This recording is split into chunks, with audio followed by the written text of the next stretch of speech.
আসসালামু আলাইকুম আরহামতুল্লাহি ওয়াবারাকাতুহ। কাছে এবং দূরে, দেশে এবং প্রবাসে যে যেখান থেকে আমাদের এই ভিডিওটি দেখছেন, সকলকে প্রাণ ভরা শুভেচ্ছা। সম্মানিত দর্শক মণ্ডলী, আজকের এই ভিডিওটি শেষ পর্যন্ত দেখুন।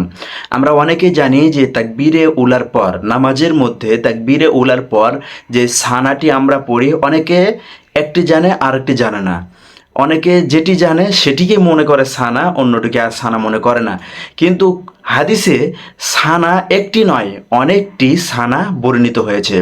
যেই সানাটি অনেকেই সবচাইতে বেশি আমল করে থাকে সেটি হচ্ছে মুসলিম শরীফের 399 নাম্বার হাদিসে এই সানাটি এসেছে। তা হচ্ছে সুবহানাকাল্লাহুম্মা ওয়া বিহামদিকা ওয়া তাবারাকাসমুকা ওয়া তাআলা জাদ্দুকা ওয়ালা ইলাহা গায়রুক। আবার বলছি, সুবহানাকাল্লাহুম্মা ওয়া বিহামদিকা ওয়া তাবারাকাসমুকা ওয়া তাআলা জাদ্দুকা ওয়ালা ইলাহা গায়রুক। এর অর্থ হচ্ছে, তোমার প্রশংসা তাসবিহ পাঠ করি হে আল্লাহ। হে আল্লাহ, তোমার প্রশংসায় তাসবিহ পাঠ করি। তোমার নাম বরকতময় হোক, তোমার মহিমা সুমুচ্চ হোক, তুমি ছাড়া কোনো মাবুদ নাই। সম্মানিত দর্শক মণ্ডলী, আমরা অনেকে এটি শুধু জানি যে এটি সানা। না, এটি ছাড়া আরও অনেক সানা কোরআন ও হাদিসে বর্ণিত হয়েছে।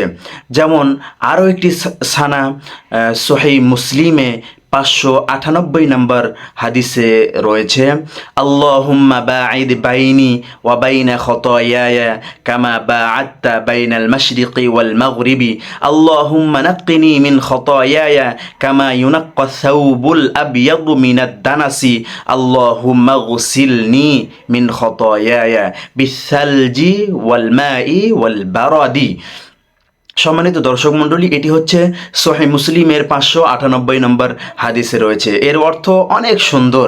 হে আল্লাহ, আমার এবং আমার পাপের মাঝে দূরত্ব সৃষ্টি করে দাও, যেমন দূরত্ব সৃষ্টি করেছে তুমি পূর্ব ও পশ্চিমের মাঝে। হে আল্লাহ, তুমি আমাকে ত্রুটি বিচ্যুতি থেকে সেভাবে পরিচ্ছন্ন করো, ময়লা দাগ থেকে সাদা কাপড় যেভাবে পরিষ্কার করা হয়। আল্লাহ, আমার গুনাহ থেকে আমাকে ধুয়ে দাও বরফ দিয়ে, পানি দিয়ে, শিশির দিয়ে। সম্মানিত দর্শক মণ্ডলী, এটিও একটি সানা। এবং আরও একটি সানা বর্ণিত হয়েছে মুসলিমের, সহিহ মুসলিমের 771 নম্বর হাদিসে। এই সানাটি অনেক বড়।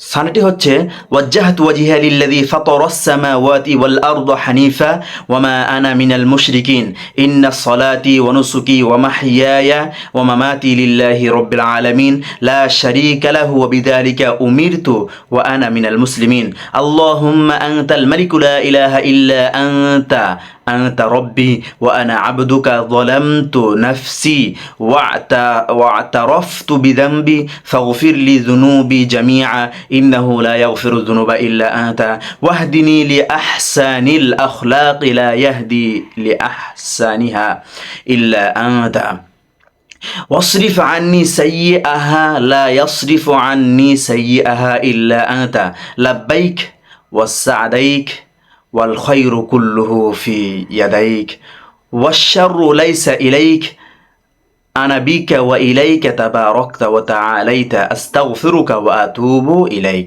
সম্মানিত দর্শক মণ্ডলী, এই দোয়াটির অর্থ আরও অনেক চমৎকার। আমি একনিষ্ঠভাবে নিজেকে ওই সত্তার অভিমুখ করলাম যিনি আকাশমণ্ডল ও পৃথিবীর আদি স্রষ্টা।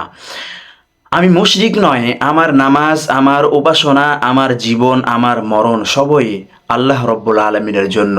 তার কোনো শরিক নেই, এমন একনিষ্ঠ ঈমান আনতেছি আমি এমন একনিষ্ঠ ঈমান আনতেই আমি আদিষ্ট। আমি একজন মুসলমান। হে আল্লাহ, তুমি আমার বাদশাহ, তুমিই বাদশাহ, তুমি ছাড়া কেউ উপাস্য হবার যোগ্য নয়। আমার মালিক তুমি, আমি তোমার গোলাম। নিজের ওপর আমি অবিচার করে ফেলেছি, গুনাহের কথা আমি স্বীকার করছি, আমার সব গুনাহ ক্ষমা করে দাও। তুমি ছাড়া গুনাহ ক্ষমা করার কেউ নেই। আমাকে তুমি সুনীতির প্রতি পথ নির্দেশ করো, তুমি ছাড়া সুনীতি শেখানোর কেউ নেই। আর আমার দুঃস্বভাব দূর করে দাও, তুমি ছাড়া আমার দূর করার কেউ নেই। আমি তোমার আনুগত্যে হাজির, তোমার আনুগত্যে আমি ভাগ্যবান। সকল মঙ্গল তোমার হাতে, কোনো মন্দ তোমার দিকে নয়। তোমার দ্বারাই আমার সব, তোমার দিকেই আমার সব। বরকতময় তুমি, মহিময় তুমি, তোমার কাছে ক্ষমা চাই, তোমার দিকেই ফিরে আসি। এটি আপনারা পেয়ে যাবেন সহিহ মুসলিমে। শুধু এটিই নয়, আরও সানা বর্ণিত হয়েছে, যে সানাটি মুসলিম শরীফের 769 এবং 70 নাম্বার হাদিসে যেই সানা দুইটি রয়েছে, এই সানাটি বিশেষ করে বিশ্বনবী সাল্লাল্লাহু আলাইহি ওয়াসাল্লাম তাহাজ্জুদের নামাজে পড়তেন। সম্মানিত দর্শক মণ্ডলী, এই জন্য মুসলিম শরীফ খুলুন, মুসলিম শরীফ খুলে 769 নাম্বার হাদিসে যে দোয়াটি আছে, এটিও তাহাজ্জুদের নামাজে বেশি বেশি পড়ে অভ্যস্ত হন। সম্মানিত দর্শক মণ্ডলী, সুস্থ থাকুন, ভালো থাকুন, ঈমানের পথে অবিচল থাকুন। এবং শেষে একটি কথা বলে দিই, ভিডিওটি যদি ভালো লাগে তাহলে আমাদের চ্যানেলটি সাবস্ক্রাইব করুন এবং একটি লাইক দিতে অবশ্যই ভুলবেন না। আসসালামু আলাইকুম ওয়া রাহমাতুল্লাহি ওয়া বারাকাতুহু।